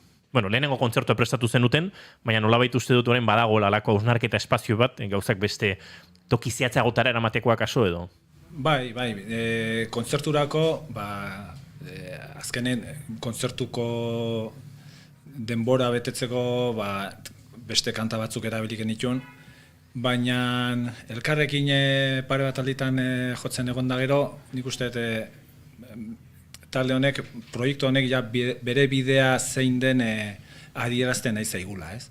Eta Xabik egiten ditun kantak esparru hortatik dijotzenez, uste dugu hortik jota bideo honetioek goazela. Bueno, Fredik aipatu du, eta biok aipatu dugu ez, smooth jazza, ez dakit zehazki hor barruan, bakoitzak ere baditu, bere inputak, bere bizipenak, bere nola esaten da, sendatu gabeko hortzaroak eta nera bezaroak, eta bakoitzak bere estiloak entzun ditu, bere, ez dakit, referente kutxunak ere baditu, beraz, pentsatzen dut J-Fox kuarteto honetan badagoela horretatik ere, ez? Xabi, Juanma? Bai, noski baietz, ez? Azken finean hori batekin, osea, norberarekin dator, ez?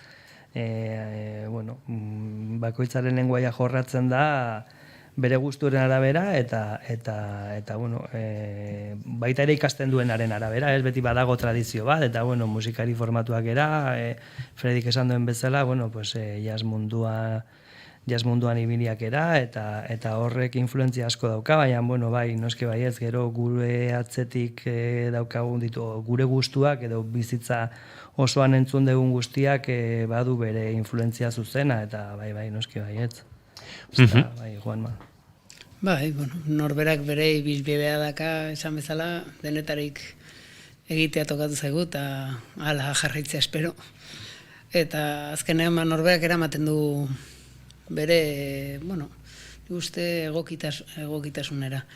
Azkenean Xabik esan duena, eta Fredik gauza bera, Oskarrek ez du ez esaten, baina berdin pentsatzeu oso erras izan da, norberak egiten du alduna eta bere ikuspuntutik abiatuta, eta ez dago beste edonoren epai mairik, ez? Osea, jotzen dugu eta norbera setitzen duna adierazten du, bere instrumentoren bitartez, eta oso erraza eta oso gustora gaude egia esan. Smooth jazzak badu, ez? Groovaren ez dakit indar hori, eta dagoeneko soinu frogan entzun dugu taldeak, oso denbora gutxi badaramazu ere, baduela, ez? Groove hori azkar topatu duzuela. Bueno, hau da nire iritzia. Ez dakite zer esango duzuen zeu, baina ni sentsazio hori eman dit. Dagoeneko taldeak ez diela kontzertu bat eta lau pabost arratsalde pasa dituen laukote bat, ez? Bai, eta bai, esandakoa, ez? Azkenean, bueno, oso gustora ibilia lehenengo momentutek eta bueno, nabarmentzen duena da, lehenengo momentutik oso ongi sonatu duela, ez? Eta normalean, bueno, beste kontestu batzuetan, musika inguru batzuetan, baita ere horrelakoak gertatzen dira, ez? Baina nire iritziz, eduki genuen gure, bueno, konplizidade bat, bai gustuen aldetik, ez? Eta bagenekielako baita ere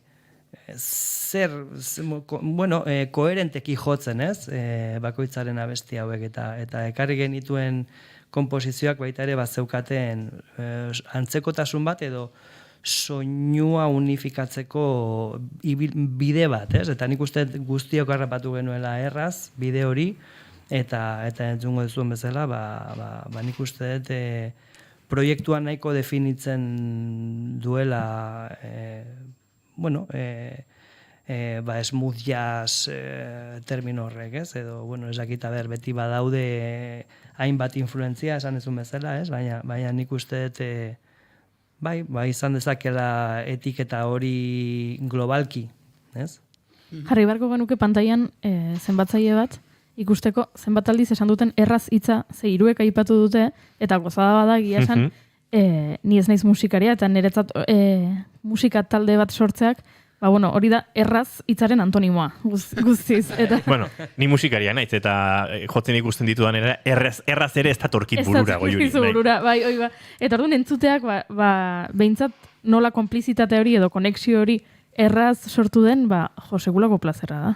Bai, bainera, honen arira, bertan egon zen musikari batek esan zian, bueno, pues, nahiko traketxe esan zian, ez dut hitz hori aipatuko, baina, bueno, hori, amorroa ematen ziola. Untzaitezte pikutara. Jakitea, ensaio bakar batekin, eta ikusi zuen kontzertua esaten zian, eske, bueno, hori, ez zula, jakine izan ez balu, hobetu. Hobez, zenbat igaro da, lehen ensaio eta lehen kontzertu hartatik ona, ez dute denboran galdetzen, baizik eta zenbatitan elkartu zarete, nola izan da pixkaia taldearen garapena orduztik edo? Bitan. Behin izan zen uztaian, 19 uztaiak 20an kontzertua genurkelako, eta aurrekoan abuztuaren 26an grabatu ditugun 3 kanta. Bai, egun batean. Nik uste bazkaltzen egon ginela jotzen, baina denbora gehiago. Baina, bueno, hori da garrantzitsuena, ez? Elkarrekin daukagun roi hori eta erreztasun hori erlazionatzeko bai musikalki eta hitzetan, ez? Oporraldiak ditun gauza honak. Udako proiektu bat zarete. Udan jaiotako proiektu bat esan nahi dut. Irakasleak izan da, Claro. Aizue, Euskal Herrian, azteko publikoak eta entzuleak segituan entzungo duzu gehiago, zuzenean lehenengo kantu bat, gero beste bat ere eskeniko digute, baina publikoak jazako katzen duenean askotan joera, batez ere ezagunegi ez pasaizu jasaren mundu zabal hori, izango dira, klasikoak, izan daitezke ez dakit playlist horietakoak, ez? Relax, Cafe, Jazz, Lounge, ez dakit nun. Aber gehiago? Eta entzun dizakezu, ez dakit, Autumn Leavesen, estandar askoren bersio oso softiak eta oso lasaiak, jazzak esparro asko ditu, baina batez ere, ez dira beste proiektu Euskal Herrian batetik, jazz abestiak edo jazzaren giroan abesti propioak sortzen ari direnak, badira batzuk, ez dakit duela azken hilabetetan, esango nuke ez dakit Inigo Gordejuelak atera du diskoa, RS Faktorrek, H30 oso proiektu edarratera zuen, badira gehiago. Mikel Urretagoienak joan dan astean aipatu genuen, eta engainatu dugu, gure elkarrizketa akustikoetara, zure bezalaxe etortzeko, eta tartean Gordejuela ere pianoan etorriko da berarekin, eta badira hor proiektuak, baina ez dira inbeste. Eta hau, pixkat zehazten balin badugu ja smooth jazzera, Euskal Herrian smooth jazza egiteko juntatu dena inbeste proiektu edo proiekturik ez dakit izan ote den. Ideiak ez. Bida, nik kontako izuet nire bizipena. Eta ontarako urte asko atzea eman behar dugu. Txikitoa da ni elkarrekin ikesketak egiten eginela musikenen. Gutako batzuk, espreski ni nintzen el popero. Bai? Eta gehoztik alde batea utzita, eukidet nik musika hau egiteko asmoa, eta ingurun ez dut beste inorre entzun da ikusi. Orduan, netzat, bai da poza, hainbeste urte pasata gero, genero honetan murgiltzea pixkat, eta batez ere ondo pasatzea zen, niretzat oso divertigarria da, oso. Pianotik irten, eta teklatu lanetan jolasten aitzea da mundiala. Abizenen eta abizenak gainera nola jartzen diren, ez? El popero, esan du. Gogoan dut behin Joseba Loinaz pianistarekin klaseak hartzenen biela desan zidan bida. Ni daukat arazo bat. Poperoentzako jasero egia naiz, eta jaseroentzako popero egia naiz. Eta esan hona, bida, hemen dago oreka, ez? Niretzako bintzat, erabat aproposa da. Baina beti biliko zineten, ez? Borroka horiekin, batez ere, goi mailako eta musika modernoaren, jasaren maila horietaraino iritsi zareten musikariok, eta beste estilo guzti edo askotan jorratu zeratenok, hau zareten edo bestia zareten edo non bai eta non, ez? Horrere badaudez, borrokatxoak. Ba, ez, lehenik eta behin, hasi gineneako ikasketak burutzen, hainbat urte genera matzan, erromeritan, rock taldetan, hainbat saltxetan. Hori lehenengo generazioak, gero etorri dian generazioak gaztetxoagoak, beste formakuntza batekin, beste entzuteko joera batekin, orduan nik uste gauzak aldatzen doazela, ez du esan nahi obera doanik, baina nik esango nuke, esan deken bezala, nik beti haitu izan dut rockerentzako jaserua, eta jaserentzako rockerua. Orduan, oain dala urte asko berdin zaidala zer pensatzen duen edon horrek, Fredik esan duen bezala. Igo, disfrutatu eta disfrutatu arazi. Eta disfrutatu arazi, eta egiten ari zareten honek badu publikoarekin, naiz eta musika lodia izan, ez? Musika, komplexua, eta baina entzun eta errez xamar entzun daitekeen gustatzen den flow handia duen musika, ez, Xabi? Horre, ez dakit publikoarekin kontzertu bakarri izan duzu, baina konexio hori edo sentitute duzu, baina guk hemen dagoeneko soinu proban entzuten genuena, segituan sartzen da, eta ikusten da, badagoela hor mamia, baina era berean mami hori oso ederra dela. Bai, nik askotan jartzen dut bazkariarekin edo sukaldariekin similitudea, ez? Azken finean gero, ateratzen zaitezke esperientzia bat jasotzera, ez? Restaurante batetara, baina badaude beste restauranteak, goi mailako restauranteak, ez? Esategatik, konparatiba egiteagatik musika lodi horrekin konparatuz, ez? Esan ezun bezala. Ateratzen zerala sentsazioekin ongi bazkalu ezula, ez? Esan nahi dizut, azkenean gauzak ongi eginak daudenean, gustuz jaten dituzu edo gustuz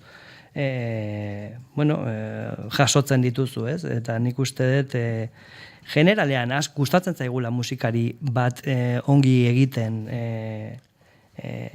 ikustea, ez? Edozein kontekstutan, agian esatezu. Igual nik etxean ez nuke jarriko jazz musika, baina agian ikusten ezu bateria solo bat, eta agian ikusiko zenuke musika komplexu bat, agian nahiko dentsoa dena, ez? Esan nahi dut, azken finean, guk gure lana mimatzen dugu, gure publikoari emateko sukaldari batek bere produktuak emango lizkizuken bezala, ez? Orduan, erraz da publikoarekin era horretara konektatzea, edo horrekin konektatzea, ezagita espresatu nahi zen, baina... Gu ez dakit 80ko hamarkadako Los Angelesera joango garen, baina egia da, orain egingo dugun honek baduela, aintzinako irratitik zerbait, ze J. Fox Quartetek egiten duena, oraindik ezin duzue entzuleok, baina zuzenean entzungo duzue bigarren kafearen, eta naiz irratiaren uinetan segituan, hemen zuzenean, eta hori... Ojo, gauza ederra da. Primizia. Konta iguzu Xabi edo nahi duzuenak, zein izango den joko duzuen lehen kantua, eta kantuaren inguruan zerbait azaldu nahi ote duzuen? Kantu hau sortu zen, nahiko era espontaneoan, groove baten arira, ez? Musika... hau normalean oso naturalki sortzen da groove baten inguruan. Eta basua jotzen hasi nintzen groove honekin, melodia hau idatzi nuen, eta adiskidei erakutsi ni, eta gero bakoitzak bere interpretazioak gehitu zuen, ez? Fredik esan duen bezala pianotik tekladura eraman zuen bere papera, Juanmak egin zuen baita ere bere erritmoarekin gehitu zen, ez?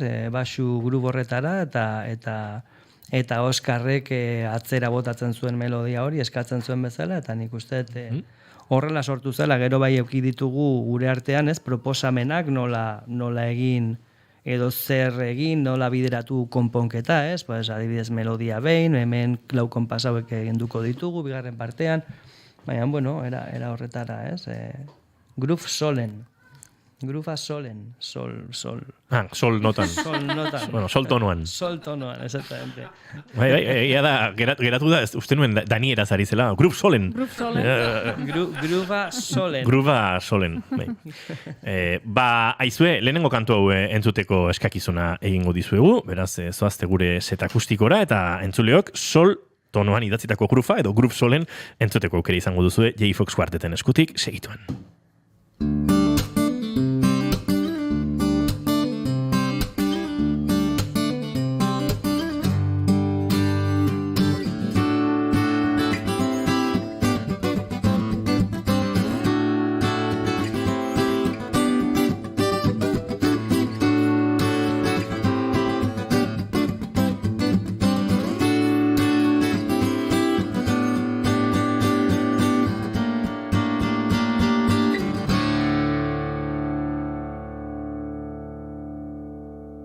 Bigarren kafearen elkarrizketa akustikoetan eta nolabait primizia zentzun dezakezu den hau, J. Fox Quartet, eta Groove solen, edo denbora batera kaso izen sofistikatu haua izango duen, solen idatzitako groove hau, nahi duzuenean mutilak.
Tira, badatoz, nabaritzen da, gaur Gartxot ez dagoela gurean, eta bien artean txaloak, txalo bat ez, bi txalo dira ez, eta pixkiat hortxo juistu xamar geratzen zaizkigu. Gainerat ni tristenago, Zergatik? Jo, hori, beste kontzertura joan zen musikari gura bezala nagoelako.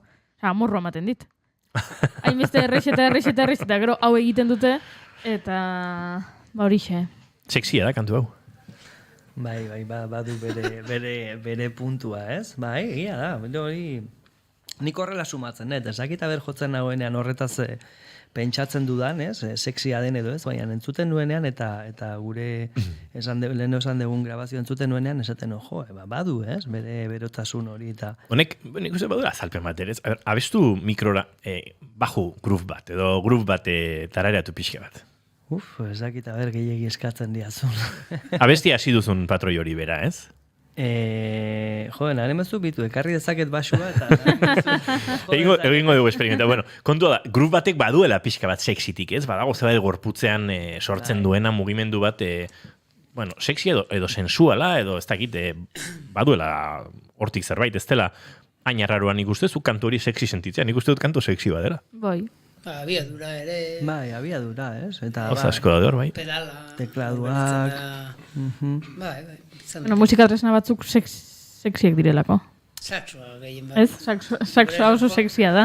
Hore saxofonistak jartzen du sexi puntu. Urbildu pixka da mikrora mesez, Juanma. Abarkatu, gure saxofonistak jartzegula sexi puntu hori. Ez, egiten duzuena, orokorrean sexia da, ze badago... Bai, nik uste grufarekin zer ikusia duela, eta... Bai, nik uste, tempoak baita ere, ez? Bai, denak. Bai, horrek egiten du, asko egia da. Era askotara, ezakit, sentitu dezakezula musika, ez? Edozein instrumenturekin, baina precisamente smooth jazzak edo smooth soinu horrek badu goxotasun hori edo... ezakit, berotasun hori ere, ez? Lagundu gaitzake momentu beroetan agian. Bai, asko gustatu zaite. Abestia eta abestiaren azalpena ere, bai. Akaso izen burua birplantatu behar da. Bai, hori egia da. Aizue, pixkat sorkuntza prozesuaren inguruan galdetuko dizuet. Lehen aipatu du pixkat Xabik, nola gertatu den kantu honekin. Bueno, ari zarete oraintxe kantuak sortzen, kantu propioak garatzen. Nola izaten da bia puntua, Juanma, nondik nora ideiak, zentzu askotan ere igual akaso izan daiteke, bateria patroi batetik abiatu daiteke, bajo grup batetik, melodiatetik. Orokorrean ekartzen dugu gidoi bat, ez? Melodia eta harmonian eskematxoakin eta estruktura arruntu batekin orokorrean. Eta horren inguruan hasten geha jotzen. Da, gero jotzen bururatzen zaizkigu olakoak Xabik esan duna. Xabik adiez bere kantan zuen egitura bat lehenagotik eginda, baina behin jotzen ibiginela eta entzuten, proposatu guen, behar bada hemen badugu itxoitea lau konpas, baina kasu honetan itxoitea ordez beheragoaz eta olakoak. Hoi azkenean elkarrekin egote horrek, eta, aldez aurretik norberak daraman ibilbideak horrek emate izu olako. Batzutan, ez dakit, proiektu bat gauzatzerakoan sortzen dira elkartrukeak taldean. Entzuna, gustatzen zaite disko honek ze sonido duen, edo hemen patroi hauek hau, edo beste hau. Zuen kasuan hori gertatzen ari da, edo hainbeste musika padarama bakoitzak barruan, akaso ez dela hain beharrezko, edo ez dela gertatzen ari, ez dakit, Freddy? Nik uste handik ez deula denborek euki hortako. Irail hasi da, eta baina gaude burue peta inda. Baina, modu desberdinak daude lan itxeko. Juanma eta biok askotan hor, gauetan ibiltzen gara, entzun bestea, eta flipatzen. Hor ibiltzen gara gure saltza. Nathan Smith eta horrelakoak entzuten. Nik esango nuke, pixkaldotuta grufaren asunto honekin, musika estilontan garrantzia handia dauka erritmoak, erritmikak. Nik uste deno guztiok gehala, ez dakit, musika beltzaren oso zaleak, esparru desberdinetan. Osea, bluesetik hasita, hori dala pixkate beltzen aitzindarin musika, eta hortik gero jasera joan da, eaien erritmo sakonak, pisutsuak, ez astunak dirako, baizik eta zama bat dagoelako. Zama daukan erritmo estiloiek, gutzat, ez dakit, pordo gesean, naiz eta deskafeinatu gizan, gu, gustokoa degun kultura, musika, eta zainetan daramagu. Xabi bajo entzuten, entzun dudan aldiko esatet, tipo hau beltza da. Edo Juanma ikustezu danborre jotzen da, beti esaten nahiko genuke beltzak izan, baina, bueno. Euskaldun nagia eta ez dago gaizki. Ez dago gaizki, ez da. Hori guretzako bada alago bat, ez? Ematen du beltza dela hori da, nik uste, desan aldizuten gauzari piropoi politena, fíjate, ¿no? Cómo son las cosas, tú. Eta, egia da, Baina, ala da, ez? Beltzen musika egiten ari zarenean, beltza dirudizula esatea piropo oso naturala da, ez dago bueltarik hemen.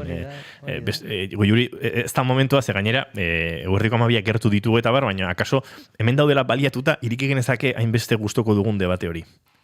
Zergatik Beyoncék country egin duenean, zurien musikan ez diote saririk eman, eta diskorren inguruan.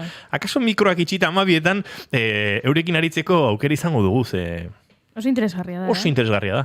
Akaso beste egun batean ekarri behar ditugu, diskori aztertu eta countryaren jatorriak eta sustraiak eta hor bere mamia. Baina, gaur hementxe, smooth jazzaren giroan ari zaretela baliatuta, eta bigarren kantua eskatu eta agurtu aurretik, pixkat galdetu nahi dizkizuet zein diren planak, ez? Badakit abesti batzuk grabatu dituzuela, Laister hauek kaleratzen ibiliko zaretela, hasi zarete entrevistak egiten, hemen bigarren kafean uste dute lehenengoa, eta beti kontatuko dugu hauek lehenengoz gurean egon ziren, eta hori bada gauza ona.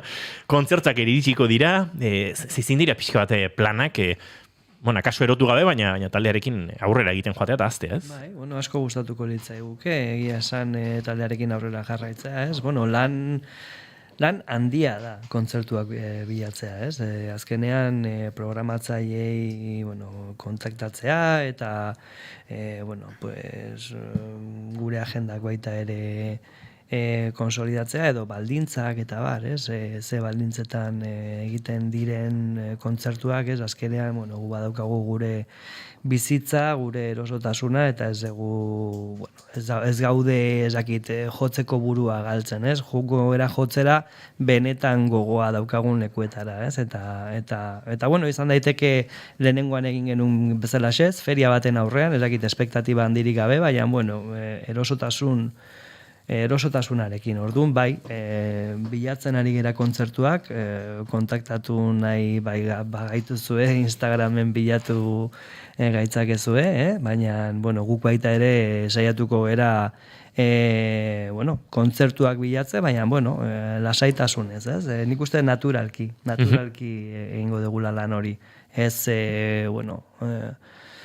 hori ansiedade horrekin, ez? Jotzearen ansiedade horrekin.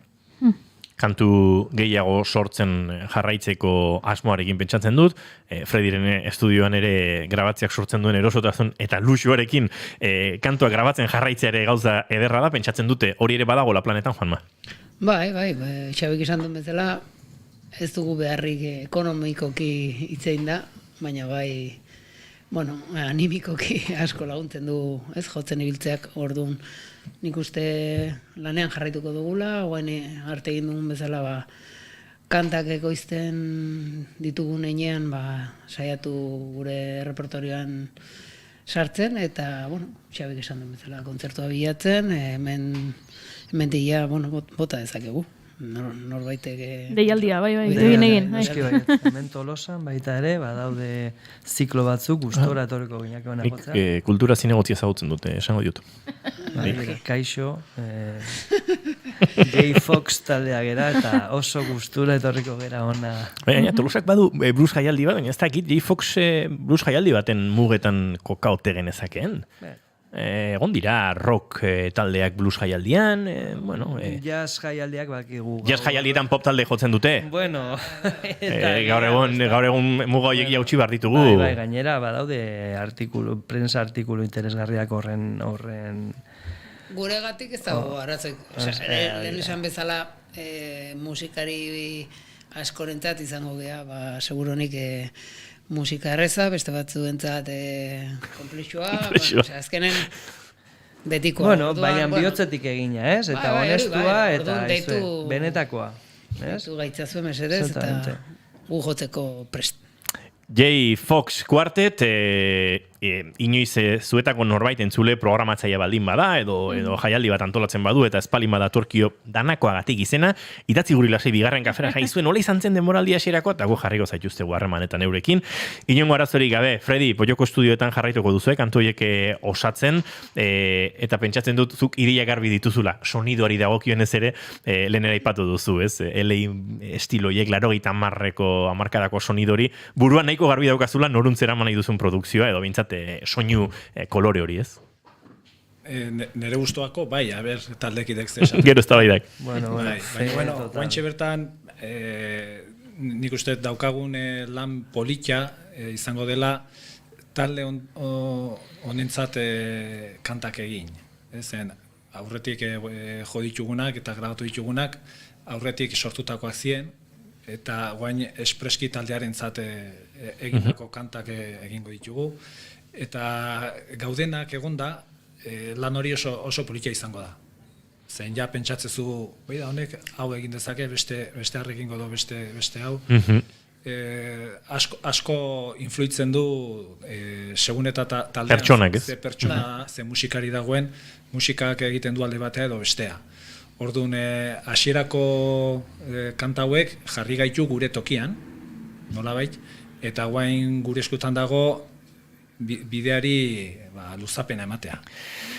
Bideari luzapena eman, ederra da, zinez egiten ari zareten hau, entzuten jarraitu nahi dugu eta bigarren kantu batekin agurtuko dugu gaurko saio eta Jay Fox, baina Juanma, Fredi, Xabi eta Oskar, mila esker, gaur gure etortzeagatik, formato zoragarri honetan gure laborategian hankaz gora jartzeagatik, beti da plazerra, eta hemendiken urte betera edo 2 urtetara eta proiektu biziri jarraitzen badu, ari bazarete jota fuego, gogoratu hemen egingo dugula beste tartetxo bat eta gustorariko garela.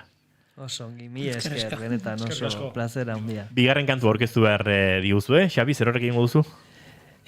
Bueno, zuekin Paris gustu handiz eta bihotzetik zuekin. Paris entzuteko segundo batzuk besterik ez entzuleo, guk agurtu egingo zaituztegu dagoeneko, gure musikariak kokatzen diren bitartean, eta bihar goizeko 10:05 hementsi izango gara, bigarren kafean naiz irratian, baina ez zaitezte joan, badator Pariseta.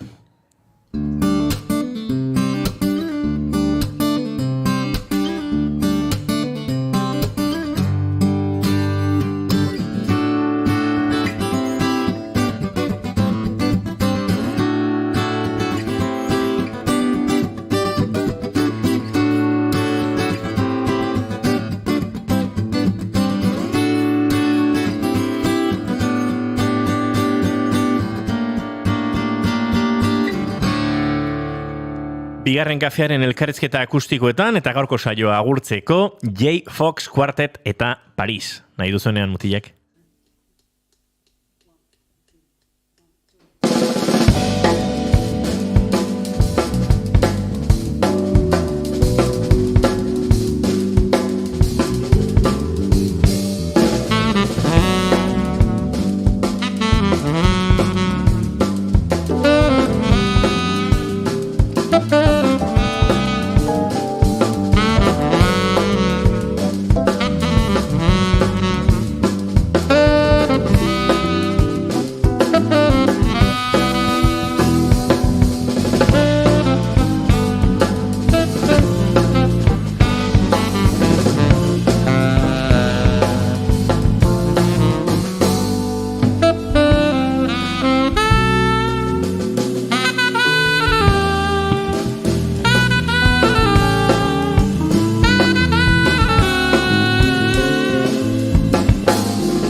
Keep calm and bigarren kafea.